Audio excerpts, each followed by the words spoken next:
మోకాళ్లలో గుజ్జును పెంచి నొప్పిని తగ్గించి సర్జరీని దూరం చేసే freedom walk. Hello, welcome to Suman TV. నేను మీ నాగరాజు బైరిశెట్టిని. 2019 ఎన్నికల ఫలితాల అనంతరము అలా అలా వెళ్ళిపోయిన ఆ సెఫాలజిస్టు ఉన్నట్లుండి 2024 ఎన్నికల ఫలితాల సమయంలో రాత్రికి రాత్రే మరి కూడా హీరో అయిపోయాడు. చెప్పాలంటే ఒక సెలబ్రిటీకి అయిపోయారు. ఇప్పుడు ఎక్కడ చూసినా ఆయన పేరే. ఈడెవడ్రా ఇంత టాలెంటెడ్గా ఉన్నాడంటూ ఆయన వీడియోలు, ఆయన ఫోటోలు పెట్టు సోషల్ మీడియాలో ఒకటే ట్రోల్ చేస్తున్నారు. నిన్నటి రోజైతే ఒక ఛానల్ వారు ఆయన ఫ్లెక్సీని పెట్టి పాలాభిషేకమే చేశారు. రాష్ట్ర వ్యాప్తంగా ఆయన ఒక హీరో అయిపోయాడు. ఇంతగా ఆయన ఎవరో ఇప్పటికీ అందరికీ అర్థమైపోయింది. ఆయన ఎవరో కాదు, 2024 ఎన్నికల ఫలితాలకు సంబంధించి ఒకే ఒక్కడుగా ఉంటూ ప్రతిపక్ష అంటే కూటమికి 161 స్థానాలు, అధికార వైఎస్ఆర్ కాంగ్రెస్ పార్టీకి 14 స్థానాలు మాత్రమే వస్తాయి.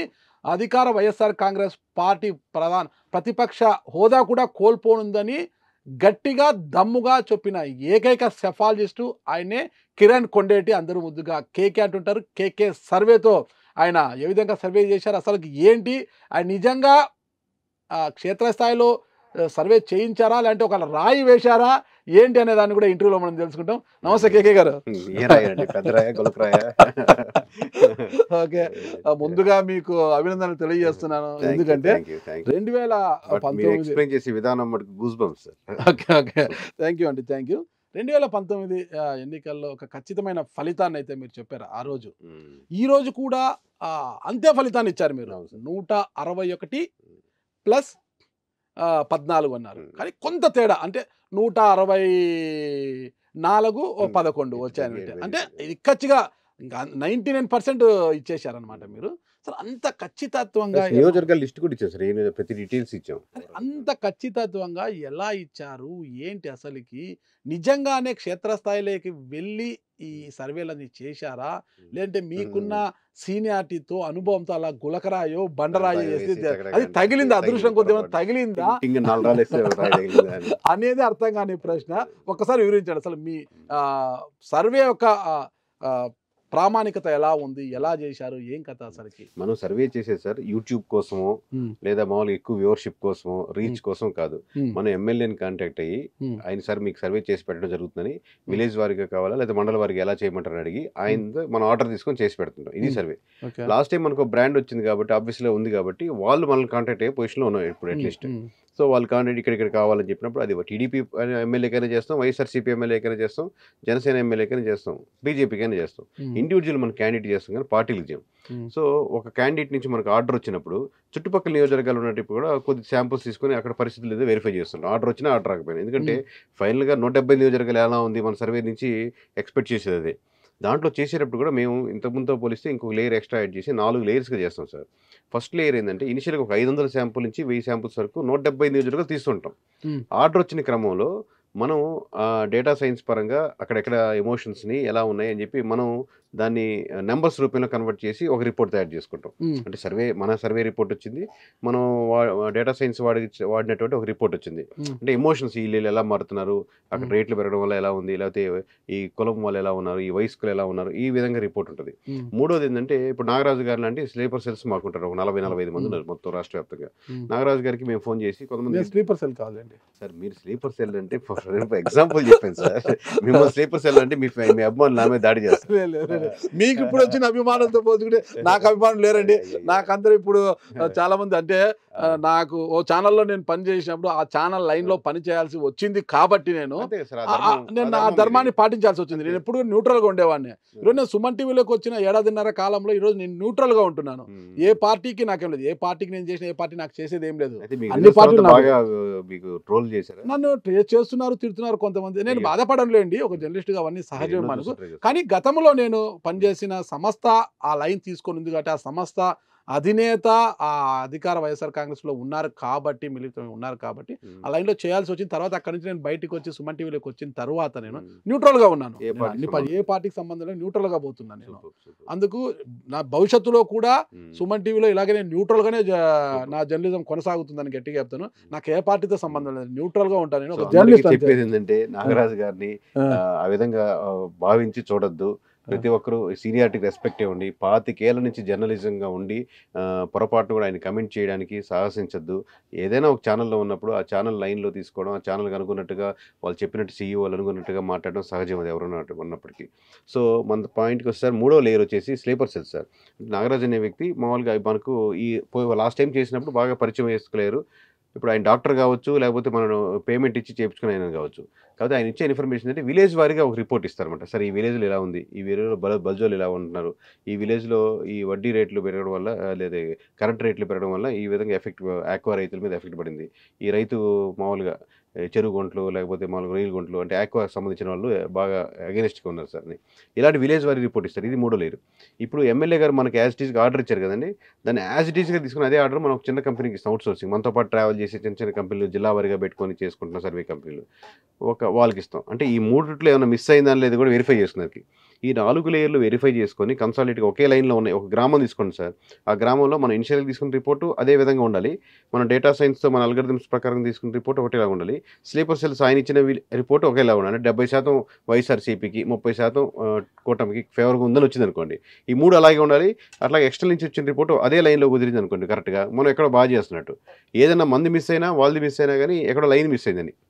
సో, ఈ విధంగా చేసుకుంటే చుట్టుపక్కల మండలాలు కూడా తక్కువ శాంపుల్స్ తీసుకుంటాం. మాకు 175 నియోజకవర్గాల్లో సార్ మీకు 500 నుంచి 100 మంది వెరిఫై చేసుకుంటే శాంపుల్స్ అని అనలేము. ఎందుకంటే కొంతమంది శాంపుల్‌ని ఇప్పుడు మీరు అదే నియోజకవర్గంలో 20 సంవత్సరాలుగా ఉంటూ బాగా తిరుగుతూ మండలంలో బైక్ ఏసుకోనో, కార్ ఏసుకోనో, సైకిల్ ఏసుకోనో రకరకాలు తిరుగుతూ మీకు అంచనా న్యూట్రల్‌గా ఉండేవాడికి ఒక అంచనా వస్తది. ఇప్పుడు ఆయన కూర్చొని మనం సరే ఎలా ఉంది సార్ అంటే ఒక వెరిఫికేషన్ చెప్పాను కూడా ఆయన ఒక శాంపుల్‌గా కన్సిడర్ చేయలేం. 20 సంవత్సరాల ఎక్స్‌పీరియన్స్ ఇంత అబ్జర్వేషన్ ఉండేది. మామూలుగా ఇప్పుడు మీరెవరికి ఓటేసారు అది శాంపుల్. మేము ఎక్కువ ఇలాంటి డేటానే తీసుకుంటా ఉంటాం ఓవరాల్ ఇన్ఫర్మేషన్. అంటే ఇండిపెండెంట్‌గా వెళ్తారా? ఓటర్ దగ్గరికి గావచ్చు, ప్రజల దగ్గరికి గావచ్చు, సమూహంగా ఉండే చోటికి వెళ్తారా? ఎలా అసలకి? మేము వీళ్ళైతే ఇండిపెండెంట్‌గా వెళ్ళాం సార్. కేకే సర్వీస్ అనేది ఇండిపెండెంట్‌గా చేయదు. ఆ! మనం అవుట్ సోర్సింగ్ ఇస్తాం చూడండి ఆ! ఒక కంపెనీకి. వాళ్ళకి అవుట్ సోర్సింగ్‌కి వాళ్ళంతా క్వాలిఫైడ్ ఉంటారా? అసలు వాళ్ళకి ఏం అవగాహన ఉంటుంది అని వాళ్ళకు ఏమైనా ట్రైనింగ్ ఇచ్చి పంపుతారా మీరు? బేసిక్ ట్రైనింగ్ ఇస్తాం సార్. వీళ్ళు నాతో పాటు ట్రావెల్ చేసి వాళ్ళు జిల్లా వరకు 4, 5 నియోజకవర్గాలు చేయగల స్తోమత అవకాశం ఉన్నటువంటి క్యాండిడేట్‌లే. హ్మ్. రాష్ట్ర వ్యాప్తంగా చేయలేరు కానీ ఎందుకంటే టాప్ వ్యూలో ఉండదు కానీ ఆ జిల్లా వరకు మంచి పట్టు ఉంటుంది. ఆ జిల్లా వరకు బాగా చేయగలుగుతారు. ఆ జిల్లా వాళ్ళ సమీకరణాలు ఎలా ఉన్నాయి, ఏ గ్రామాలు ఎలా ఉన్నాయి, లేకపోతే ఏదైనా గ్రామంలో సర్వే చేస్తున్నప్పుడు ఇష్యూ వచ్చినా వాళ్ళ చుట్టుపక్కల వాళ్ళ బంధువులు ఉండి మనోడే చేస్తున్నాడులే వాళ్ళకి కేకే వాళ్ళకి అని చెప్పుకునేంత స్థాయి అయితే ఉంటుంది. అంటే 170 నియోజకవర్గాలు మీరు ఇండిపెండెంట్‌గా చేశారా? లేకపోతే ఎమ్మెల్యే క్యాండిడేట్‌లను అప్రోచ్ అయ్యి వాళ్ళతో కమిట్ అయ్యి చేశారా? 170 నియోజకవర్గాలు ఇండిపెండెంట్‌గా 500 శాంపుల్స్ అయితే మనయే సార్ మామూలుగా 500 నుంచి 1000 శాంపుల్స్. ఆ! ఇప్పుడు 500 నుంచి 1000 శాంపుల్స్‌తో సరిపోదు కొన్ని టైట్ ఫైట్‌లో ఉన్నప్పుడు. ఆ! ఇప్పుడు మీకు నెల్లూరు రిలే సార్ మీకు బాగా మొన్న నారాయణగౌడ కూడా చేశారు కదా! అవును. ఆ! ఇప్పుడు నెల్లూరు మన టౌన్‌లో మీరు 2 రోజులు తిరిగారు. ఆ! అక్కడ మామూలు 2 రోజులు ఉండంగానే మీకు నెల్లూరు క్లీన్ స్వీప్ అని అర్థమైపోతుందిగా. వాస్తవం తెలిసింది. దానికి ఎక్కువ శాంపుల్స్ అవసరం లేదు. ఆ! అట్లాగా కొన్ని ఒక 50 నియోజకవర్గాలు ఉంటాయి. ఎక్కువ శాంపుల్స్ అవసరం లేకుండా. మెజారిటీ ఎంత కావాలి, మండల వారీగా ఎంత కావాలంటే ఇంకొంచెం డీటెయిల్‌గా వెళ్ళాలి. అట్లాగే ఇక్కడ ఏం చెప్తుంటారంటే కొంతమంది నిష్ణాతులు కావచ్చు, రాజకీయ పరిశీలకులంతా కూడా బడ్జెట్ బేస్డ్ సర్వేలు అయితేనే కొద్దిగా ఖచ్చితమైన ఫలితాలు ఇస్తాయి. అవును. ఇలాంటి సర్వేలంతా కూడా పెద్దగా ఖచ్చితంగా రాళ్ళు వేస్తుంటారు వీళ్ళని చాలా కొంతమంది విమర్శకులు కూడా ఉన్నారనమాట. బడ్జెట్ బేస్డ్ అంటే సార్ మన ఎమ్మెల్యేకి ఫ్రీగా చేయం కదా సార్. ఓకే. విలేజ్ వారీ రిపోర్ట్, మండల వారీ రిపోర్ట్ మామూలుగా స్టేట్‌లో ఏ సర్వే కంపెనీ లేని కంటే మనది ఎక్కువ ప్రైజ్. ఓకే. కేకే అంటే బడ్జెట్ బేస్డ్ అంటే నాకున్న సమాచారం మేరకు ఒక్కొక్క నియోజకవర్గం ఒక 2000 శాంపుల్స్ తీసుకోవడము, అందుకు గాని దాదాపు ఒక 6 నుంచి 8 లక్షల వరకు ఖర్చు అవుతుంది. ఇంత వ్యయం చేసి ఎవరు చేస్తారు అసలుకి? అంటే ఏదైనా ఒక పార్టీ గాని ఇప్పుడు గత పార్టీ ఎన్నికల్లో కాదు. ప్రశాంత్ కిషోర్ కదా జగన్మోహన్ రెడ్డి గారు 500 కోట్లు 1000 కోట్లు ఇచ్చి చేపించారు. అలాంటి ఒక బడ్జెట్ బేస్డ్ లేదంటే క్యాండిడేట్ లో ఎవరో ఒకరు డబ్బులు ఇస్తే తప్పితే రేంజ్ కరెక్టే సార్. ఇంచుమించుగా ఉండొచ్చు. ఆ మార్జిన్ కరెక్టే. బట్ ఇండివిజువల్ నియోజకవర్గం ఎమ్మెల్యే కాంటాక్ట్ ఆ ఎమ్మెల్యేకి రిపోర్ట్ చేస్తాం. మీరు రాష్ట్ర వ్యాప్తంగా ఎంతమంది ఎమ్మెల్యేలకు చేశారు ఇలా సర్వే? ఒక 40 మందికి చేస్తుంటారు సార్.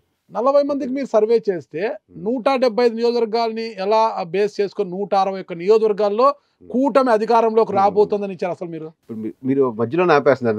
చెప్పండి. ఓకే. ఇప్పుడు 40 మందికి ఎమ్మెల్యేలు చేసామంటే ఇప్పుడు ఫర్ సపోజ్ మీకు ఏలూరు దగ్గర చేస్తాం అనుకోండి. ఏలూరు ఎమ్మెల్యే గారు మనకు ఆర్డర్ ఇచ్చారు. ఏలూరు చేస్తున్నప్పుడు మన టీము వీళ్ళంతా దాని మీద వర్క్ చేస్తాం అనుకోండి. చుట్టుపక్కల ఉన్నటువంటి దెందులూరు, ఇటు పక్కన ఉన్నటువంటి తాడేపల్లిగూడెం, ఉంగుటూరు లేకపోతే ఈ 6-7 నియోజకవర్గాలు కూడా తక్కువ శాంపుల్స్ తీసుకొని వర్క్ చేసుకునే ఆస్కారం ఉంటుంది. ఇది ఆయన అడిగింది విలేజ్ వారీ రిపోర్ట్. మీరు చెప్పిన అమౌంట్ రేట్లని విలేజ్ వారీ రిపోర్ట్ అంటే ప్రతి గ్రామంలో ఎలా ఉందని తెలుసుకోవడానికి. హై లెవెల్ రిపోర్ట్కి అంతంత కాస్ట్లీ కావు. అంటే ఈ నియోజకవర్గం ఎలా ఉంది వేవ్ తెలుసుకునేదానికి అంత ఉండదు. ప్లస్ మనకు ఆల్రెడీ ప్రీవియస్ డేటా ఉంటుంది, ఎక్స్పీరియన్స్ ఉన్న వాళ్ళు ఉన్నారు కాబట్టి కాబట్టి ఎక్కడెక్కడ డేటా సోర్స్ తీసుకోవాలని ఐడియా ఉంటుంది కాబట్టి క్లీన్ ఉన్న నియోజకవర్గాలు ఒక 50 నుంచి 55 నియోజకవర్గాలు ఉంటాయి. దానికి మీరు ఒక నలుగురితో కలిపాటు వెళ్ళి మామూలుగా ఏ ఆర్డర్లు గీటర్లు వస్తుంది క్లియర్ కట్ మెజారిటీ ఉన్న నియోజకవర్గాలు చెప్తున్నాను. అర్థమైందా సార్? ఇప్పుడు ఏలూరు కావచ్చు, నెల్లూరు కావచ్చు, లేకపోతే తాడేపల్లిగూడెం కావచ్చు. ఫర్ ఎగ్జాంపుల్ ఇవి మామూలుగా మీరు తిరిగి ఒక 2 రోజులు స్పెండ్ చేస్తేనే అది క్లీన్ కట్గా ఉండేది. కానీ టైట్ ఉన్న నియోజకవర్గాలు మటుకు మీరు స్పెండ్ చేయాల్సి వస్తుంది. మండల వారీగా కాదు, విలేజ్ వారీగా ఆర్డర్ ఇవ్వకపోయినా కొంచెం డీప్గా వెళ్ళాల్సి వస్తుంది. సో ఇప్పుడు ఆర్డర్ ఇవ్వకపోయినా మీకేంటి ఇంట్రెస్ట్ అక్కడ చేయాలనే తపన ఏంది? అన్నిటికీ ఆర్డర్ ఇవ్వకపోయినా అన్నిటి చేయవు సార్ మామూలుగా. ఇప్పుడు లాస్ట్లో ఒక 5-6 మిగిలిన అనుకోండి. ఇప్పుడు మనకు జనసేన వైఎస్ఆర్సీపీకి చెప్పాం 6 కన్ఫర్మ్ సీట్స్, 8 టైట్ ఫైట్లు అన్నాం. దాంట్లో ఇప్పుడు ఫర్ సపోజ్ సర్వేపల్లి ఉంది, లేకపోతే ఆత్మకూరు ఉంది, లేకపోతే ఇంకో నియోజకవర్గం ఉంది. ఆ నియోజకవర్గాల్లో టైట్ ఫైట్లు కనిపించింది అనుకోండి, ఇంకొంచెం వెరిఫై చేస్తాం. ఇంకొంచెం వెరిఫై చేసిన టైట్ ఫైట్ ఉందంటే ఇంకా అక్కడ వదిలేస్తుందండి, టైట్ ఫైట్ గా వదిలే అని. ఓకే, అంటే ఎవరైనా ఆర్డర్ ఇస్తేనే తప్పితే మీరైతే మేము ఓన్ గా పెట్టుకుని మా డబ్బులు పెట్టి ప్రజలను ఉద్ధరించేదానికి మేము సర్వేలు చేయం. ఓకే, ఆయన్ని మాకు క్లయింట్ ని ఉద్ధరించేదానికి, క్లయింట్ గెలిచేదానికి, అది వైఎస్ఆర్సీపీ అయినా ఆయన గెలిచేదానికి. మీరు క్లయింట్ అనుకోండి, మీరు గెలిచేదానికి సరే 15 గ్రామాలు మీరు వీక్ గా ఉన్నారు అని చెప్పి దీంతో పాటుగా మేము ఒక 4-5 చుట్టుపక్కల కూడా తీసుకుంటాం. ఎందుకంటే పర్సన్స్ ఆల్రెడీ ఆడ వెళ్ళిపోతారు, కొంచెం దాని మీద వర్క్ చేస్తుంటాం. లేదా చుట్టుపక్కల నియోజకవర్గ డేటా కూడా తెప్పించుకొని దాని మీద వర్క్ చేస్తుంటాం. ఎందుకంటే మాకు లాస్ట్ వర్క్ చేసే మనకు ప్రీపోల్ ముందు కేకే సర్వీస్ని అడిగేది ఆ ఎమ్మెల్యే గెలుస్తారని కాదు కదా, మొత్తం ఎవరు గెలవబోతున్నారు ఫస్ట్ క్వశ్చన్ వస్తుంది. ఓకే, తర్వాత ఇండివిజువల్ మినిస్ట్రీ గెలుస్తారా, లేకపోతే రోజా గెలుస్తారా, లేకపోతే అంబటి రాంబాబు గెలుస్తారా, ఇది వేరే విషయం. అంటే మీరు ఓవరాల్ గా అడుగుతారా, అంటే ఒక పేపర్ ఇచ్చి ఆ టిక్కులు వేయండి ఎవరు గెలుస్తారు ఏంటి ఎలా సంతృప్తికరంగా ఉన్నారు ప్రశ్న యాప్ ద్వారానే మొత్తం కూడా యాప్ అట్లా చెప్పి అన్నిసార్లు యాప్ వాడతాం కదా. అక్కడ ఉన్న టైట్ ఫైట్లు ఉండి కొంచెం క్లిష్టంగా ఉంది. ఇప్పుడు మాచర్ల దగ్గర యాప్ వాడుతున్నాం అనుకోండి, మీరు చెప్పండి సార్ ఎవరు సార్ పార్టీ వేస్తారని కానీ ఫస్ట్ ఫోన్ తీసుకొని పగలు కొడతారు. అలాగే టైట్ నియోజకవర్గాల దగ్గర అసలు పేపర్ పెన్ లేకుండా వాడే కూడా ఉంటాయి మామూలుగా. అంటే సర్వే చేసే సమయంలో కూడా కొన్ని ఇబ్బందికర పరిస్థితులు కూడా ఎదురవుతుంటాయి. అందరికంటే కష్టమైంది క్లిష్టమైంది మామూలుగా సర్వేయర్ ఫీల్డ్ లోకి వెళ్తారు చూడండి, వాళ్ళకి ఇష్టం. ఇప్పుడు నేను లాస్ట్ లో వెరిఫికేషన్ కోసం ఒక 2 విలేజ్లు వెళ్తాను మండలంలో. ఎందుకంటే మొత్తం రిపోర్ట్ పట్టుకొని ఒక ఆర్డర్ ఇచ్చిన వాళ్ళకి అందరికీ కాదు, మీరు ఆర్డర్ ఇచ్చారు లాస్ట్ లో రిపోర్ట్ నా దగ్గరికి వచ్చింది అనుకోండి, మీకు ఆర్డర్ రిపోర్ట్ సబ్మిట్ చేసే ముందర ఒకసారి డబుల్ వెరిఫికేషన్ చేస్తాం. ఓకే, ఖచ్చితంగా మీరు ఖచ్చితంగా నేను ప్రతి ఆర్డర్ ఇచ్చిన నియోజకవర్గం ప్రతి 40 నియోజకవర్గాలు 40 నియోజకవర్గం ఉండదు, దాంతో పాటు చుట్టూ అన్ని తిరుగుతుంటాం. కానీ ఖచ్చితంగా వెరిఫికేషన్ వెళ్ళింది. ఓకే, ఆ మండలం ఒకటి తీసుకొని ఈ మండలంలో ఈ 2 విలేజ్లు, ఆ మండలం 2 విలేజ్, ఈ మండలం 2 విలేజ్ వెళ్ళి ఇది కరెక్ట్ గానే ఉందా, ఓకే, ఆ చివరికి ఫైనల్ వచ్చిన నెంబర్ అడుగుతాం. అంటే టోటల్ 105 వైసీపీ ఎంతమందికి మీరు చేశారు ఈ సర్వే, టీడీపీకి ఎంతమంది చేశారు, జనసేన బీజేపీ ఎంతమంది? ఈ 30-40 చెప్పాం కదా సార్. ఇది కాకుండా ఇంకా చాలా ఆర్డర్లు ఉంటాయి. ఇప్పుడు చాలా ఎక్కువ ఆర్డర్లు వచ్చేది ఏంటంటే మా నియోజకవర్గం గెలుపు ఎవరిది లేదా మెజారిటీ ఎంత, ఈ క్వశ్చన్ అడుగుతారు. అది ఎమ్మెల్యే కావచ్చు, ఎమ్మెల్యే పక్కన ఉండే వాళ్ళు కావచ్చు, లేకపోతే ఆ నెంబర్ మీద ఇంట్రెస్ట్ ఉండి వాళ్ళు ఏదైనా చేసుకోవచ్చు, అట్లాగా ఉంటాయి వాళ్ళు. అంటే ఇప్పుడు వైఎస్ఆర్సీపీలో ఎంతమంది చేశారు అసలు, ఎంతమంది అభ్యర్థులకు? మీరు అభ్యర్థులకి విలేజ్ వారి రిపోర్ట్ అయితే ఒక 15-20 దాకా చేస్తుంటాం సార్. టీడీపీ కూడా ఒక ఇంచుమించుగా అటు ఇటుగా చేసి ఉంటాం. జనసేన ఈ విలేజ్ వారి రిపోర్ట్ చేయలేదు, మామూలు హై లెవెల్ రిపోర్ట్. నాకు అర్థం కాని ప్రశ్న ఏంటంటే మొత్తం మీద ఒక 40-50 మందికి మీరు చేశారు, చేస్తే 175ని బేస్ చేసుకొని 161 వస్తాయని అంత ఖచ్చితంగా ఎలా వచ్చింది? విన్నారా? వింటలేదా? విన్నాను. ఒక నియోజకవర్గం చేస్తున్నాం పక్కన 4 నియోజకవర్గాలకు వెళ్తాము అంటున్నారు. చుట్టుపక్కల 4 నియోజకవర్గాలు వెళ్తాం అంటున్నారు నాగరాజు గారు. అదే వెళ్తున్నా, ఆ 4 నియోజకవర్గాలకి డబ్బు లేకోకుండా ఫ్రీగా ఎందుకు వెళ్తారు అన్నది నా ప్రశ్న. మరి 170 కవర్ చేయాలంటే ఎట్లా చెప్పాలి మరి? అంటే ఈ నియోజకవర్గంలో డబ్బులు ఇస్తే ఆ 4 తిరిగితే మొత్తం ఖర్చు దానికి అయిపోతుంది కదా. అయిపోతుంది సార్. అందుకే దీంట్లో పెద్ద ఓ అనుకున్నట్టు జనాలు కోట్లు సంపాదించేసి అది నాకు అర్థం కాదు. అందుకే కదా ఖర్చు అవుతుంది. అందుకే ఇప్పుడు టీం ఆల్రెడీ ఉంది. ఇప్పుడు ఒక 5 మంది సిస్టమ్ మీద వర్క్ చేస్తున్నారు అనుకోండి సార్. ఈ 5 మంది సిస్టమ్ పనిచేసే వాళ్ళకి 5 నియోజకవర్గాలు అంటే 50 ఆ సిస్టమ్ మంత్లీ శాలరీ కదా వాళ్ళకి. ఓకేనా? ఇప్పుడు ఒక 20 మంది అక్కడికి వెళ్ళి పనిచేస్తున్నారు అనుకోండి, 20 మంది మనం అక్కడ వారం రోజులు 10 రోజులు ఉంటుంది ఆ నియోజకవర్గంలో. ఈ 20 మంది చుట్టుపక్కల తక్కువ శాంపుల్ తీసుకుందానికి ఇంకా 4-5 రోజులు ఎక్కువ పడుతుంది. శాలరీ బేస్డ్ కావచ్చు, అవి కూడా అసైన్ చేస్తారు కదా వాళ్ళు. కోట్లు చేసే సర్వే కంపెనీకి అనేది ఉండదు. ఎక్సెప్షన్ ఇప్పుడు మన ప్రశాంత్ కిషోర్ లాంటి గారికి, ఐపాక్ రిషి లాంటి వారికి, టీడీపీలో ఉన్న అది బ్రాండింగ్ వేరే సార్. మీరు చెప్పేది మొత్తం ఓవరాల్ పార్టీకి చేస్తారు. రాబిన్ శర్మ ఇట్లాంటి వాళ్ళంతా కోట్లు కదండి, 100 కోట్లు కదా. పార్టీకి చేస్తారు. ప్లస్ మేము సర్వే చేసి స్ట్రాటజీ అనేది వాళ్ళకి ఇండిపెండెంట్ గా ఇస్తాం. ఇప్పుడు స్ట్రాటజికల్ కి ఎక్కువ వాల్యూ, సర్వే రిపోర్ట్ అనేది తక్కువ వాల్యూ.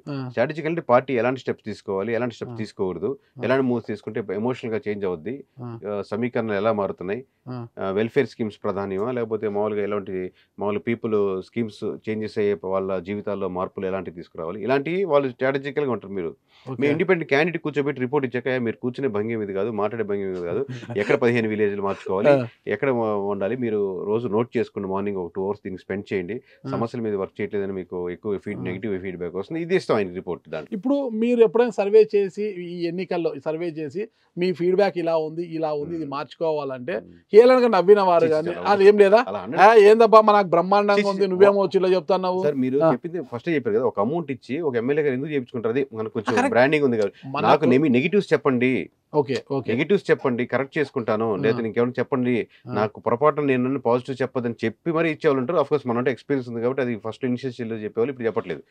ఇనిషియల్ గా చెప్పేది ఏంటంటే ఎవరు నాతోనే కాదు, ఏ సర్వే కంపెనీ ఎవరితో చేయించుకున్నా కానీ నెగిటివ్స్ కోసం వెరిఫై చేస్తుంటాడు.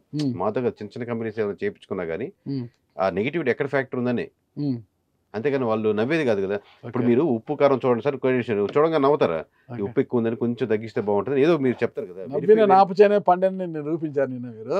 ప్రతి ఒక్కరు కూడా నిన్న ఫలితాలు వెలువడేంత వరకు కూడా ఏంటి ఆర్కే ఎవరు ఇంతకీనా, అసలుకి టీడీపీకి ఏమైనా అమ్ముడు పోయాడా, టీడీపీకి ఏమైనా అమ్ముడు పోయి ఇట్లా సర్వే ఇచ్చాడా, జగన్మోహన్ రెడ్డి గారికి 14 స్థానాలు అంటే ఏంది, ప్రతిపక్ష హోదా కూడా లేకుండా పోతుందని 161 స్థానాలు కూటమికి ఇవ్వడం ఏంటి, నిజంగా ఆయన టీడీపీకి అమ్ముడు పోయాడు అన్న నోళ్ళే మిమ్మల్ని హీరోగా చూస్తున్నాయి అన్నప్పుడు విన్నప్పుడు మీకు ఎలా అనిపించింది, ఇప్పుడు మళ్ళీ మిమ్మల్ని హీరోగా చూస్తుంటే ఎలా అనిపిస్తుంది? రెండుకి పెద్ద ఏమనిపించట్లేదు సార్, మామూలు రిజల్ట్ చూస్తున్నప్పుడు మామూలు నేను లైవ్ లోనే ఉన్నాను, నా ఫేస్ ఎక్స్ప్రెషన్ అందరికి కనపడుతుంది కదా, పొంగిపోద్దంతా మామూలుగా ఉన్నాడు అర్థమవుతుంది.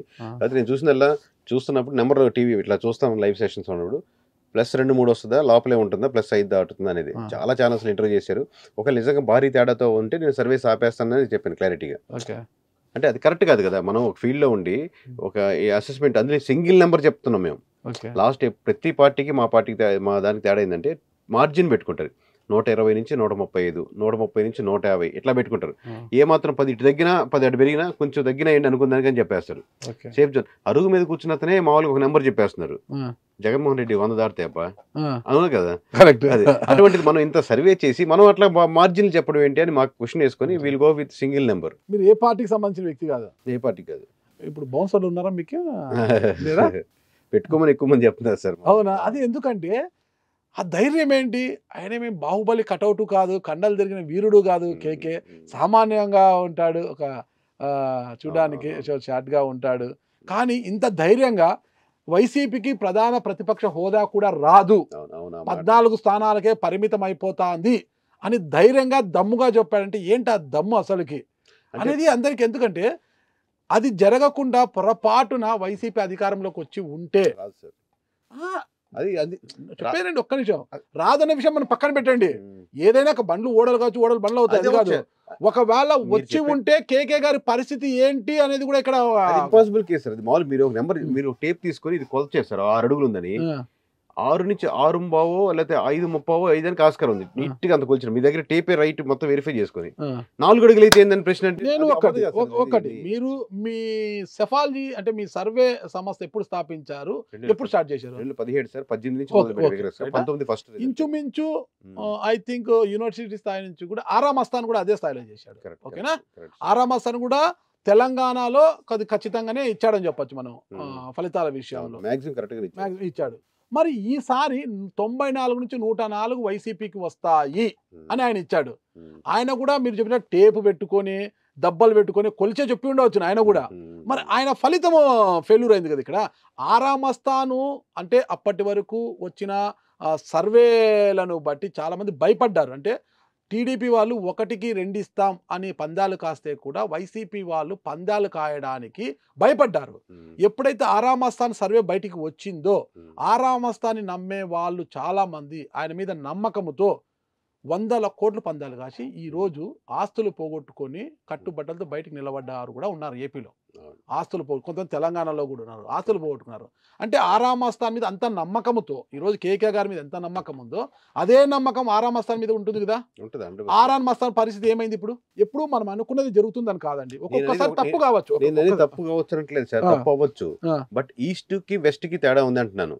మీరు తూర్పు వెళ్తున్నారు, పడమర తేడా ఏంటంటే మీరు టేపు కొలిచి ఒక 6 అడుగులు ఉందన్నారు అనుకోండి, అది 6.5 అడుగులు వెళ్ళొచ్చు, 5.5 అడుగులు వెళ్ళొచ్చు. అంతేగాని 1 అడుగు 2 అడుగులు ఎట్లా మారదో మీరు 161 సీట్లని ఒకటి ఎస్టిమేట్ చేస్తున్నప్పుడు అవతల పార్టీకి మనం 14 అంటున్నప్పుడు లేదు ఆ పార్టీకి 90 100 వస్తాయని అంత మార్జినల్ డిఫరెన్సెస్ ఉండవు అంటున్నాను. నేను అదే మీరు చెప్పింది కరెక్టే. మీ అంచనా అది. అంచనా తప్పై ఉంటే ఈ రోజు మీ పరిస్థితి ఏంటి? అది కాదు అట్లా మామూలుగా చేస్తే కాదు సార్. ఒక 5 సీట్లు 4 సీట్లు మారుతాయి కానీ ఒక 90 సీట్లు ఇట్లా మారేది ఎట్లా అంటే మనం చేయలేదని అర్థం అప్పుడు. మీరు చేయలేదు అనుకోవచ్చా? నేను అదేంటే అయ్యింటే ఈ రోజు మీ పరిస్థితి అందుకే బౌన్సర్లు అనేవాడిని పెట్టుకున్నారా లేదా ఇంకా? అంటే ఇప్పుడు ఆ ప్రమాదం లేదులేండి. అందరూ కూడా మిమ్మల్ని హీరోలుగా చూస్తున్నారు. పబ్లికే మీ చుట్టూ గుమిగూడి మిమ్మల్ని మీకు ఎలాంటి హాని లేకుండా చూసుకునే పరిస్థితి ఈ రోజు వచ్చి అసలు ఈ యొక్క విషయమే మీరు ఎలా స్పందిస్తున్నారు? అసలుకి ఎలా ఫీల్ అవుతున్నారు? ఏ ఫీలింగ్ అట్లేదు సార్ మామూలుగా. ఎందుకంటే ఇది లాస్ట్ టైం ట్రోల్ చేశారు, ఆ తర్వాత అభిమానించారు. ఆ తర్వాత లాస్ట్ టైం టీడీపీ వాళ్ళు ట్రోల్ చేశారు, వైఎస్ఆర్సీపీ వాళ్ళు అభిమానించారు. ఇప్పుడు ఏంటంటే ఇప్పుడు చేసినప్పుడు లాస్ట్ టైం ఇదే సుమన్ టీవీలో మేము కూర్చొని నెంబర్ ఆఫ్ వీడియోస్ చేసాం. అప్పుడు నాగరాజు ఇనిషియేటివ్ చేసేవాళ్ళు, బిజినెస్ డెస్క్ ఉన్నారు కదా, ఆయన మా ఇద్దరు అసోసియేట్ బాగా చేసిన. అప్పుడు ఇద్దరం ఆయన స్టార్టింగ్ బడ్డింగ్, నేను స్టార్టింగ్ బడ్డింగ్. బట్ ఆయనతో ఎదిగాం, ఆయన ఎదిగారు, మేము ఎదిగాం. బట్ ఇప్పుడు చూస్తే ఆల్రెడీ తనకు ఒక బ్రాండ్ వచ్చింది, నాకు ఒక బ్రాండ్ వచ్చింది. సుమన్ టీవీ కూడా ఇంకా చాలా ఇంకా స్థాయికి వెళ్ళింది, దేశవ్యాప్తంగా ప్రపంచవ్యాప్తంగా వెళ్ళింది. సో ఇప్పుడు డిజిటల్ నెట్వర్క్ అండి. సూపర్. సో ఇప్పుడు చూస్తే ఇప్పుడు ఏంటంటే మనకు వైఎస్ఆర్సీపీ వాళ్ళు ఫస్ట్ నమ్మలేదు. ఇప్పుడు ఇంకా దారుణం ఏంటంటే రిజల్ట్ అయ్యే వరకు కేకేది నాకు తెలిసి అందరూ డౌట్, టీడీపీ వాళ్ళు కూడా ఇంక్లూడింగ్. జనసేనకి 21 out of 21 వచ్చేదానికి 100% గెలుస్తుంది అంటే జనసేనలో కూడా బాగానే ఉంది వినడానికి, కానీ 21 ఎట్లా వస్తుంది, రైల్వే కోడ్ ఎట్లా వస్తుంది అబ్బా, లేకపోతే ఇంకోటి వస్తుంది అని డౌట్ పడే అంశాలు ఉండుంటాయి. ఎందుకంటే మీరు ఒక సామాన్యుడిగా ఉంటేనే సెఫాలజిస్ట్గా మారి ఒక సర్వేలు చేస్తున్నారు. కానీ ఐపాక్ అంటే ఎవరైతే వైఎస్ఆర్ కాంగ్రెస్ పార్టీ నమ్ముకుందో ఐపాక్ టీము, ఐపాక్ ప్రతినిధి అయిన రిషి ఆయన పైన ఎంతో ఖర్చు పెట్టింది. వారు ఏం చెప్పారు? ఆహా ఓహో ఫలితాలు వస్తుంటే ఎన్నికల తర్వాత అంటే పోలింగ్ తర్వాత సాక్షాత్తు జగన్మోహన్ రెడ్డి గారే అక్కడికి వెళ్ళి రిషి గారి దగ్గర వెళ్ళి 151 పైన వస్తున్నామని జబ్బలు జరిచి అది ఇది చేసి వచ్చారనమాట. అంటే మీకున్న అవగాహన, మీకున్న ఖచ్చితత్వం కూడా వారికి లేకుండా పోయిందా? నేను నమ్ము సార్ అది. ఎందుకంటే స్ట్రాటజీ వేరు, సర్వీస్ రెండు. స్ట్రాటజీ అంటే మీరు ఏదో నడుచుకుంటే మీరు నెక్స్ట్ అధికారంలోకి వస్తారని ఒక కంపెనీ రిక్రూట్ చేసుకుంటుంది. ఓకే, ఒక పార్టీ. అది దాంట్లో 2 అంశాలు. మళ్ళీ మేము చెప్పాము, మీరు వినలేదు, అదొక అంశం. అది జరుగుండొచ్చు. సర్వేకి వచ్చేసరికి ఖచ్చితంగా ఇక్కడ మీరు చూసిన జగన్మోహన్ రెడ్డి గారు ఐపాక్ కి ధైర్యం చెప్తున్నారు, మనం ఖచ్చితంగా రాబోతున్న అధికారంలోకి 155 సీట్స్ అనగానే వాళ్ళు క్లాప్స్ కొడుతున్నారు. యాక్చువల్ జరగాల్సింది ఐపాక్ జగన్మోహన్ రెడ్డి గారికి చెప్పాలి. వచ్చేసాక మొత్తం టెన్షన్ అంతా ఎలక్షన్స్ అయిపోయిన తర్వాత ఒకసారి ఇంటికి వచ్చి ఇప్పుడు చెప్పండి అబ్బాయి ఏం జరిగిందంటే, sir we're winning with 151 seats sir అని అంటే థ్యాంక్ యూ అని. ఈ వీడియో జనాలు చూడాలి. అప్పుడు జగన్మోహన్ రెడ్డి గారి హ్యాపీనెస్ చూసి మేబీ ఆనందించాలి. జగన్మోహన్ రెడ్డి గారు వచ్చి ఐపాక్ చెప్పకూడదు, మీరేం బాధపడద్దు లేకపోతే ఇంకా ఉండదు 150. అది అర్థమైంది సార్, అది వాళ్ళ పని. ఇప్పుడు మేము వస్తే మా పని, అది మేము చెప్పాల్సింది. అంటే మీరు ఈ విధంగా నడుచుకోవాలి, ఈ విధంగా ఉంది అని చెప్పడానికి మీ సర్వే దగ్గర సంబంధాలే ఉంటాయి. ఎందుకంటే పబ్లిక్ లో ఇలాంటి ఒపీనియన్ ఉందని మీకు తెలుస్తుంది. ఈ ఒపీనియన్ వల్ల, ఈ పర్సెప్షన్ వల్ల ఈ పార్టీ ఓడిపోతుంది, ఈ ఎమ్మెల్యే ఓడిపోతున్నాడు, ఇన్ని స్థానాలు వస్తాయని మీకు తెలుసు. వాళ్ళు కూడా అవే గమనించాలి. అవి గమనించి నాయకుడికి చెప్పాలి, పబ్లిక్ లో ఇలా ఉందండి, ఇది మారాలి అంటే మీ ప్రవర్తన, మీ బాడీ లాంగ్వేజ్, మీ స్టైల్ ఇలా మాట్లాడాలి, మీ వాక్చాతుర్యం ఇలా ఉండాలని వాళ్ళు చెప్పగలగాలి. రెండుటికి కొంత దగ్గర సంబంధాలే ఉంటాయంట, భార్యాభర్తల సంబంధం లాంటిది ఇది. స్ట్రాటజీలు, సెఫాలజీ ఇవన్నీ కూడా భార్యాభర్తల సంబంధం, రెండు దగ్గర సంబంధాలు అనమాట. మరి దీన్ని పసిగట్టలేకపోయిందా ఐపాక్ టీం? అదే సార్, ఇక్కడ 2 ఆప్షన్స్. పసిగట్టలేకపోయిందా అన్నది ఒక ఆప్షన్ ఏ. ఆప్షన్ బి, పసిగట్టి చెప్పిన తర్వాత కూడా జగన్మోహన్ రెడ్డి గారు తీసుకోలేదా? అది కరెక్ట్. ఈ రెండింటిని కూడా నిజంగా ఇది మనం ప్రశ్నించుకోవాల్సిన అంశం అనమాట. ఇక్కడ కూడా డిబేటబుల్ ఇది. అంటే నిజంగా ఐపాక్ టీమ్ రిషి ప్రతినిధిగా ఉంటూ వాళ్ళ సిబ్బంది అంతా ఇదంతా పసిగట్టి జగన్మోహన్ రెడ్డి గారు చెప్పినా ఆయన పట్టించుకోలేదా? మొండి ధైర్యంతో, అంటే నేను ఇలా డబ్బులు చల్లేశాను ప్రజల మీదకి, నాకెందుకు ఓట్లు వేయరని ఒక ధీమాతో ఉండిపోయారా ఏంటి అన్నది కూడా ఇక్కడ ఒక డిబేటబుల్ అండి. అయితే నిన్నటి వరకు అంటే లాస్ట్లో ట్రోల్ చేశారు, మళ్ళీ మిమ్మల్ని హీరోగా చూశారు, ఆ తర్వాత మీరు ఎక్కడికి వెళ్ళిపోయారు. నిన్న రాత్రి నుంచి ఇప్పుడు హీరోగా అయిపోయారు కదా మీరు. ఇంతటి రాత్రికి రాత్రి హీరో అంటే ఒక సెలబ్రిటీ హోదా తెచ్చుకున్న కేకే గారి యొక్క కుటుంబ నేపథ్యం గురించి కొద్దిగా తెలుసుకోవాలండి నాకు. మా అమ్మ వాళ్ళది నర్సాపురం సైడ్ సార్. మీ స్వగ్రామం ఏదండి అసలు? మా నాన్న వాళ్ళది నెల్లూరు, కానీ కడప నుంచి ట్రావెల్ అయ్యి నెల్లూరుకి సెటిల్ అయ్యారు. స్వగ్రామం కడప. అక్కడి నుంచి మా తాతగారు వాళ్ళు ఇటు వచ్చేసారు. కడపలో ఎక్కడండి? కడపలో ఎక్కడో తెలియదు, మా తాతగారు చిన్నప్పుడు వచ్చేసారు. అటు నుంచి వచ్చేసారు. తాతగారు అంటే నాన్నగారు నాన్న, అమ్మగారు నాన్న. నాన్నగారు నాని చిన్నప్పుడు వచ్చేసారు. ఇప్పుడు తోటపల్లి కూడా అనేది మా స్వగ్రామం. దీంట్లో మిక్స్డ్గా ఉన్నాయన్నమాట. అట్లాగా ఉంది. తోటపల్లి అంటే నెల్లూరు తోటపల్లి కూడా నెల్లూరు జిల్లా మన సర్వేపల్లి. సర్వేపల్లి సోమిరెడ్డి గారు. కాకాని గోవర్ధన్ రెడ్డి వర్సెస్ సోమిరెడ్డి చంద్రమోహన్ సోమిరెడ్డి గారు అన్నారు ఇంకా. అంతే అంతే. ఓకే అండి, సారీ. మళ్ళీ చూడండి సారీ. Okay okay. ఈరోజు ప్రస్తుత ఎమ్మెల్యే మాజీ మంత్రి అయిన సోమిరెడ్డి చంద్రమోహన్ రెడ్డి గారి. ఓకే. నాన్నగారి పేరండి? సూర్యనారాయణ సార్. అమ్మగారి పేరు? కృష్ణవేణి. ఎంతమంది సంతానం వారికి? ఇద్దరం సార్. మామూలుగా నా తమ్ముడు నాడు కళ్యాణ్ అని. నాన్న BSNL లో జేఈగా రిటైర్డ్ అయ్యారు. ఓకే. నెల్లూరులో. అమ్మగారు? అమ్మ house wife sir. 10th class. మేము మ్యూజిక్ అలా ఇంట్రెస్ట్ ఉంది, నేర్చుకున్నారు. అమ్మగారికి. మీ బ్రదర్ ఏం చేస్తారు? బ్రదర్ మ్యూజిక్ ఆన్లైన్ క్లాసెస్ చెప్తాను. ఇద్దరు వాడు మ్యూజిక్ కంటెంట్ ఉంది. మీ ఎడ్యుకేషన్ క్వాలిఫికేషన్ ఏంటండి? BTech sir, information technology. అంతవరకే సార్. ఐటీ. 10th ఎక్కడ చదివారు? 10th శేషు కోచింగ్ సెంటర్ అని మామూలుగా నెల్లూరులో చదివాను సార్. నెల్లూరు. ఇంటర్మీడియట్ మన నెల్లూరు ఎమ్మెల్యే గారి దగ్గర చదువుకున్నాను sir. Nellore MLA? Town MLA ఇప్పుడు అదో నారాయణ గారు. Okay okay. సారీ. నారాయణ గారి కాలేజీలో చదివారు మీరు. ఓకే. అక్కడ నుంచి మళ్ళీ బీటెక్ ఎక్కడ చేశారు? BTech Chennai sir, Sriperumbudur. మన మళ్ళీ అక్కడికి వెళ్ళిపోయారు. నెల్లూరులో ఇంజనీరింగ్ కాలేజ్ లేవా? అంటే ఇంజనీరింగ్ కాలేజ్ ఉన్నాయి సార్. మనం షార్ట్ టర్మ్ కోర్స్ రాశాను సార్ ఎగ్జామ్. దాంట్లో 30-40 ఎంత నంబర్ గుర్తులేదు, ఓవరాల్ మనకు వచ్చింది సార్. మా నాన్న కొంచెం ఆశపడి లాంగ్ టర్మ్ చేస్తే ఇంకా మంచిది వస్తున్నారు. లాంగ్ టర్మ్ చేశాను సార్. 1,00,000 పైన వచ్చింది సార్. షార్ట్ టర్మ్ లో 30,000 వస్తే లాంగ్ టర్మ్ లో 1,00,000 పైన వచ్చింది. అంటే అప్పుడు క్రికెట్ మ్యాచ్లు అన్ని బాగా ఇంట్రెస్ట్ గా ఉంది. మన సచిన్ టెండూల్కర్ వల్ల కొంచెం కోల్పోయాను సార్.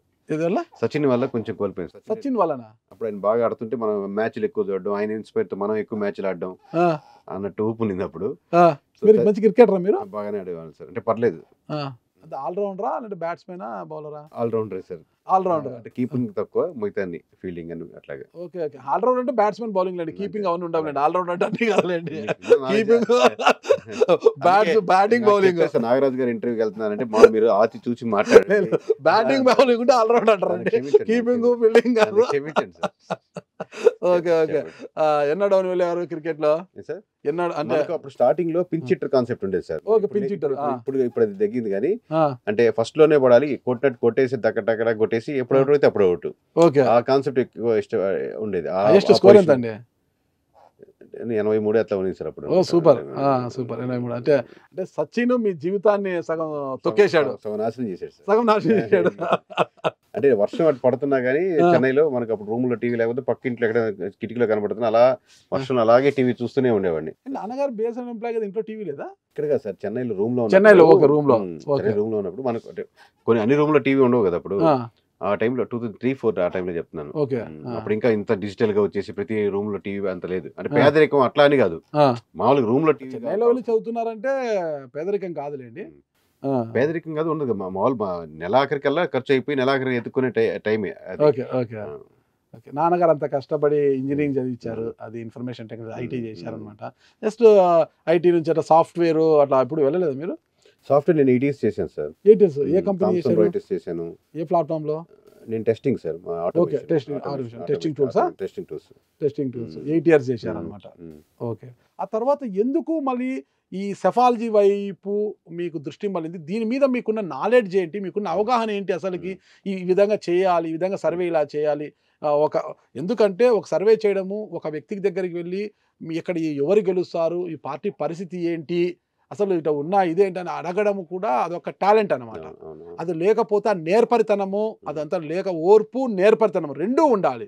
ఒకరు విసిగించుకుంటారు, చీతరించుకుంటారు, ఓ మాకెందుకు ఈ సమస్యలు, మమ్మల్ని ఎందుకు అడుగుతావా, ఎవరో ఒకటి గెలుస్తాడు పో అనేవాడు. అయినా కూడా చీతరించకుండా ఓపికగా నేర్పరితనంతో వాడితో మనం ఏదైనా సమాచారం రాపట్టుకొని రావాలన్నమాట. ఇవన్నీ ఉంటాయన్నమాట. ఇవన్నీ తెలిసి తెలియకుండానే వెళ్ళారా? ఎలా వచ్చారు ఈ రంగం వైపు మీరు? అంటే మీరు జర్నలిస్ట్ అయ్యే ముందర జర్నలిస్ట్ అయ్యే అవకాశం కానీ క్యాపబిలిటీస్ కానీ అలా ఉన్నాయి అని చెప్పి ఫస్ట్ స్టార్ట్ చేస్తారు. దాంట్లో ఇంకొంచెం చేసే కొద్ది ఇది ఇంప్రూవ్ చేసుకోవాలి, ఇది ఉంది అని అనుకుంటారు కదా. అట్లాగే మాకు కూడా, నాకు సబ్జెక్ట్ డేటా సైన్స్ మీద వచ్చాను. ఎక్సెల్ కానీ లేకపోతే డేటా ఇంక్లూడ్ చేసుకోవడం కానీ, దాని ఫిల్టర్స్ కానీ లేకపోతే క్వెరీస్ కానీ, డేటాని ఎలా అనలైజ్ చేయాలి అన్న సబ్జెక్ట్ ఎక్కువ ఇంట్రెస్ట్ అనమాట ఫస్ట్. అది డేటా సోర్స్ ఏదైనా కావచ్చు, అది వేరే వచ్చిన నెంబర్స్ కావచ్చు, పొలిటికల్ వచ్చిన నెంబర్స్ కావచ్చు, ఏ పార్టీకి ఎలా ఓట్లు ఎలా అని దాన్ని బట్టి. అట్ ది సేమ్ టైం ఏంటంటే నేను బాగా మాట్లాడగలను, మీ అంత కాదు 100%, బట్ మనం అట్లాగే సార్ మీ అంత కాదు 100%. ఆ. బాగా మాట్లాడగలను, ఎవరికైనా సబ్జెక్ట్ ఉంటే చెప్పగలను, లేకపోతే కనెక్ట్ ఏ సబ్జెక్ట్? ఇప్పుడు ఏ సబ్జెక్ట్ అంటే ఆ సబ్జెక్ట్ మ్యాథ్స్ ఫిజిక్స్ కాదు సార్, ఓకే ఓకే ఒక విషయం మీద మాట్లాడగలుగుతానండి. ఓకే. మీరు మళ్ళీ మ్యాథ్స్ ఫిజిక్స్ అంటారు, అట్లా కాదు. సబ్జెక్ట్ మీద మాట్లాడగలను, ఒక బ్యాలెన్స్ ఉంటే పొలిటిక్స్ ఎలా ఉంటాయి దాని మీద. సో మనకి ఇలా ఆర్డర్ ఉంటుంది సార్ అని చెప్పి ఎమ్మెల్యే గారితో మాట్లాడి ఆర్డర్ తెచ్చుకోగలను. అట్ ది సేమ్ టైం మనకు సర్వే చేసేదంటే పీపుల్తో బాగా కనెక్ట్ అవ్వాలి. ఓకే. నాకు అది బాగా ఇంట్రెస్ట్, రకరకాల మాధ్యమాలతో రకరకాల పర్సన్స్తో కనెక్ట్ అవ్వడం. మ్మ్. అట్లాగే రకరకాల ఎమ్మెల్యేస్ వాళ్ళ రిక్వైర్మెంట్తో కనెక్ట్ అయ్యి ఈ యాక్చువల్లీ సర్వేస్కి వచ్చిన కారణం ఏంటంటే ప్రధానంగా నాకు రిఫార్మ్స్ అంటే ఇష్టం. అంటే మంచి గవర్నమెంట్ స్కూల్స్ ఉండాలి, సంస్కరణలు ఇట్లాంటి వాటి మీద ఇంట్రెస్ట్. మనం దిగి ఏది చేయలేం కాబట్టి అట్లీస్ట్ వాళ్ళు చేసే వాళ్ళ చేత కొంచెం మార్పులు చేసి ఓట్ బ్యాంకింగ్ ఇలా పాజిటివ్ అవుతారు కొంచెం అని చెప్పి 4 మంచి పనులు కూడా చేయించవచ్చు అన్న ఒక స్వార్థంతో వచ్చాను ఈ రంగం వైపు. అంటే అసలు రాజకీయాల మీద ఫస్ట్ ఆసక్తి ఉండాలి, ఇవన్నీ చేయాలి. రాజకీయం అదే ఈ పొలిటిక్స్ ఇంట్రెస్ట్ సార్ మొత్తం ఓవరాల్. ఎందుకు వచ్చింది ఇంట్రెస్ట్? పాలిటిక్స్ అంటే ఎమ్మెల్యే ఎంపీ కదా సార్, కావాల్సిన చేంజెస్ కరువు తీసుకోదానికి చేయగలం అని. ఓకే. పొలిటికల్ అంటే మామూలు ఓన్లీ ఇట్లా ఈ పొలిటికల్ అనుకునే పొలిటికల్ కాదు. Okay okay. ఫస్ట్ వచ్చిన తర్వాత 2019 ఎన్నికల్లోనే మీరు మొట్టమొదటిగా సర్వే ఫస్ట్ స్టార్ట్ చేసిన 2018 మొట్టమొదటి మీరు ఈ సర్వే వైపు వచ్చినట్టు సెఫాలజీగా మారిన వెంటనే మొట్టమొదటి సర్వే చేసిన నియోజకవర్గం ఇది? మొట్టమొదటి సర్వే కాదు సార్, ఇంకా రిజైన్ చేయకముందే మన గౌతు లచ్చన్న గారు మనరాలు ఉంది కదా. Okay okay. గౌతు శిరీష గారు వాళ్ళ హస్బెండ్ వైజాగ్ లో ఉంటే ఆయన కలిసి పలాస బట్ వాళ్ళ హస్బెండ్ వైజాగ్ లో ఉంటే కలిస్తే ఆయనకి ఓవరాల్ ప్రెజెంటేషన్ ఇచ్చి గారు పేరేం పేరు సార్ వీసీ అంటారు. వీసీ గారిని కలిసి వాళ్ళ ఇంటికి దగ్గర ఆయనకు ప్రెజెంటేషన్ ఇచ్చాను. ఆయన బాగా కనెక్ట్ అయింది, నచ్చింది, బాగుంది అన్నారు. కంప్లీట్ గా మాతో పాటు జర్నీ చేయండి, మీరు ఇక్కడే లాక్ అవ్వండి మాతో పాటు. అక్కడికి ఎలా వెళ్ళారు మీరు? నెల్లూరు ఎక్కడ, పలాస ఎక్కడ? మనకు శ్రీకాకుళం కదా. నేను వర్క్ చేసి హైదరాబాద్ కదా సార్, హైదరాబాద్ నుంచి వైజాగ్ వెళ్ళాను సార్. బస్సు వెళ్ళేసి నా బస్ నెంబర్ అయినా నాకు గుర్తులేవు సార్ ఇప్పుడు. ఎలా వెళ్ళారంటే అంత దూరము అంటే ఎలా కనెక్టివిటీ ఎలా అయింది మీకు? దూరం మీరేమో హైదరాబాద్ సాఫ్ట్వేర్ నెంబర్ ఉంటుంది కదా సార్. ఆయన ఫోన్ చేశాను, గౌతు శిరీష్ గారు ఫాదర్ గారు ఉన్నారు కదా, ఆయన ఫోన్ చేశాను. పెద్ద ఆయన అప్పటికి ఇప్పుడు వెంకయ్య చౌదరి అండి. ఆయన ఫోన్ చేస్తే ఇప్పుడు నేను గౌతు శిరీష్ గారి చూద్దాం అనుకుంటున్నాను సార్. ఎట్లా అంటే నేను చూసుకోవట్లేదండి, మా అల్లుడు గారు చూస్తున్నారు, ఇక్కడ ఉన్నారు అని చెప్పి ఆయన చెప్పారు అంతే. ఆయనకి నెంబర్ ఇస్తే నెంబర్కి ఆయన కాంటాక్ట్ అవుతుంటే ఒక రోజు రమ్మన్నారు. ఏంటంటే వచ్చి ఒక చిన్న ప్రెజెంటేషన్ ఒకటి ఇవ్వాలి సార్, ఇట్లా సర్వే కంప్లీట్ చేస్తున్నాం ఇట్లా అని చెప్పాను. దానికి ఇంకేం పెద్ద రిక్వైర్మెంట్ చేయలేవు కాబట్టి దాని ముందు ఒక 10 days స్టడీ చేసాం నియోజకవర్గాన్ని పరిస్థితులు ఏంటి అనేది. అంటే అక్కడికి వెళ్ళి స్టడీ చేయలేదు, మామూలుగా ఏమి నెగిటివిటీస్ ఉన్నాయని ఓవరాల్గా స్టడీ లోకల్గా ఉన్న ఫోన్లు చేసి లేకపోతే స్టడీ చేసాం. ఇంకా మీ దగ్గర నియోజకవర్గం సర్వే చేయలేదు సార్, సర్వే చేసానికి కావాల్సిన డేటా ఇలా ఉంది, మేము రిపోర్ట్ ఇలా ఇస్తాం విలేజ్ వారీగా, మీరు చేంజ్ చేసుకునే దానికి ఇలా వింటాం, ప్రతిరోజు మీరు ఎంతమందిని టచ్ చేయాలి, ఎంతమందిని ఓటర్స్ని మీ వైపు ప్లాన్ చేసుకోవాలి, ఈ విధంగా స్ట్రాటజికల్గా చెప్తాము, ఇవన్నీ ఎక్స్ప్లెయిన్ చేసాం ఓవరాల్ రిపోర్ట్. ఆయనకి బాగా ఇంప్రెస్ అయ్యి ఇక్కడ కంప్లీట్ లాక్ అయ్యి మాతో పాటు ట్రావెల్ చేయండి అన్నారు. కానీ మేము ఒక నియోజకవర్గం కంప్లీట్ లాక్ అంటే అది ఇబ్బంది, లాక్ అంటే ఇబ్బంది, అంటే లాక్ కావడం అంటే ఇబ్బంది. బట్ ఒక హ్యాపీ న్యూస్ ఏంటంటే ఇంకా నేను అప్పుడు రిజైన్ కూడా చేయలేదు, బట్ ఒకరు మన ప్రెజెంటేషన్ ఇస్తే ఒక ఎమ్మెల్యేగా కంటెస్టింగ్ రిజైన్ కూడా చేయలేదు అప్పటికి. బట్ ఊరినే ఒక అలా ట్రైల్ వేస్తే బాగుంది అనిపించింది. అంటే నేను చెక్ చేసుకున్నా ఊరినే, నేను మేబీ క్యాపబుల్ మీరు చెప్పినట్టు ఇందాక మీరు ఏముందని చెప్పి అన్నారు, అన్ని క్వశ్చన్ వేశారు కదా. సో ఇచ్చినప్పుడు ఆయన కరెక్ట్ గా 1-2 ప్రశ్నలు వేసాను, ఎక్కువ లేదు, 1-2 వేసేలేండి సార్. సో అలా చూసి వెరిఫై చేసి బాగానే ఉంది అనుకొని ఓకే అనుకొని ఇంక రిజైన్ చేసి ఫుల్ ప్రెజర్గా దిగాం. ఆ ధైర్యం ఏంటి? ఒకవేళ ఇక్కడ ఫెయిల్యూర్ అయితే ఉన్నది బాయా ఉంచుకుంటే చాలా 2-3 నెలలు ఏమి లేవు.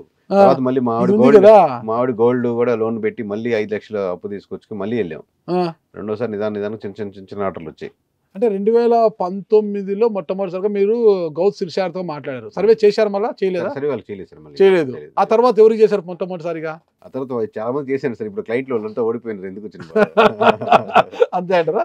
మరి అంత చేస్తే 2019లో కూడా వైసీపీకి 151 స్థానాలు వస్తాయని అంత ఖచ్చితంగా ఎలా చెప్పగలిగారంటే అప్పుడున్న పరిస్థితుల ఆధారంగానా? పరిస్థితులు అంతే. అంటే ఇప్పుడంటే మీకు అనుభవం వచ్చింది, 2019లో చేసిన అనుభవంతో మీరు 2024కి ఇంకా పరిణితి చెంది ఇంకా ఈ విధంగా చేయాలి, ఇంకా ఈ సబ్జెక్ట్ మీద కొంచెం గ్రిప్ పెంచుకుంటారు. 29కి ఇంకా పెరుగుతుంది గ్రిప్, ఇంకా టీం పెరుగుతుంది, మనకు వర్క్ పెరుగుతుంది, అంతా పెరుగుతుంది అనమాట. ఇప్పుడు పేరు వచ్చింది కాబట్టి ఇంకా మనకు బాధ్యత కూడా ఇంకా పెరుగుతుంది అనమాట, నమ్మకం ఎక్కువ మందికి వస్తుంది కాబట్టి చాలా మంది అడుగుతారు కూడా. అప్పటికి ఇప్పటికి వచ్చిన అనుభవం ఏంటి అసలుకి? అంటే అప్పటికి ఇప్పటికి ఏంటంటే సార్, అప్పుడు వెళ్ళాలంటే టక్కట వెహికల్ వెళ్ళాలంటే ఆలోచించాలి. డీజిల్ పట్టించుకోవాలంటే 100 రకాలు ఆలోచించాలి. ఇంకో ఇద్దరు ముగ్గురు రిక్రూట్ చేయాలంటే వాళ్ళ శాలరీ 5,000 8,000 అని రోజు లెక్క ఇస్తున్నారు. ఓకేనా నీకు వాటర్ అంటే వర్క్ ఉన్నప్పుడు ఇస్తాను, వర్క్ లేనప్పుడు ఇవ్వను. లేదా పొద్దున్నే ఆ రోజు లెక్క అనమాట. అంత క్రిటికల్ గా ఉండేది. లేదా ఏమైనా పడుకోవాలంటే హోటల్లో ఉండాలా అంటే ఆ టైట్ లో చేసేవాళ్ళం ఏదైనా కానీ. బడ్జెట్ అవుట్ సోర్సింగ్ అనే సమస్య లేదు. మనలోనే ఏదో కొంచెం కింద మీద పడి ప్రతి నియోజకవర్గం మ్యాక్సిమం తిరుగుతాను. నేను తిరగని మండలం లేదు 2019లో. వ్యక్తిగతంగా నేను తిరగని మండలం లేదు. దాన్ని బట్టి ఆలోచించుకోండి. అలా అంత టైట్ బడ్జెట్ లో కూడా తిరిగారు. బడ్జెట్ లో చేశారు. తిరగని మండలం లేదు. దాన్ని బట్టి 170 నియోజకవర్గాలు. అప్పుడైనా భారీ నగలు బ్యాంక్ లో పెట్టింది స్టార్ట్ చేయకుండా అప్పుడే పెట్టి స్టార్ట్ చేసి చిన్నగా చేసుకుంటా చిన్న. అప్పుడు ఏంటంటే మనం బార్గెనింగ్ కూడా తెలియదు. చాలా మంది ఎమ్మెల్యేలు ఎగ్గొట్టడం, లేదా రిపోర్ట్ ఇచ్చాక ఇదే రిపోర్ట్ అయిపోయాక కూడా ఇచ్చారు కేకే రేపు మళ్ళీ కలుద్దాం వాళ్ళు ఇచ్చిండొచ్చు సార్. బట్ ఇదే రిపోర్ట్ ఇచ్చిండొచ్చు. ఆబ్వియస్గా ఇదే రిపోర్ట్ అయిపోయాక చిన్న సంస్థ వచ్చిందంటే మేము అంత బాగా చేసినట్టు కదా. దట్ డజన్ మీన్ దానికి మాకు డబ్బులు ఖర్చు అవుతాయి కదంటే నెక్స్ట్ టైం చేద్దాం. ఎందుకంటే సేమ్ రిపోర్ట్ నా దగ్గర ఉంది. వాళ్ళు కష్టపడ్డారు, ఫలితం పొందారు. ఫలితం ఇవ్వలేదు. కరెక్ట్. ఈ రోజు వచ్చింది కదా ఫలితం అనేది. కష్టపడ్డారు, ఇంతకాలం కష్టపడితే. ఇప్పుడు పవన్ కళ్యాణ్ గారు చూడు 10 ఏళ్ల పాటు కష్టపడితే ఈ రోజు 21కి 27 100% స్ట్రైక్ రేట్ తో ఆయన బరిలో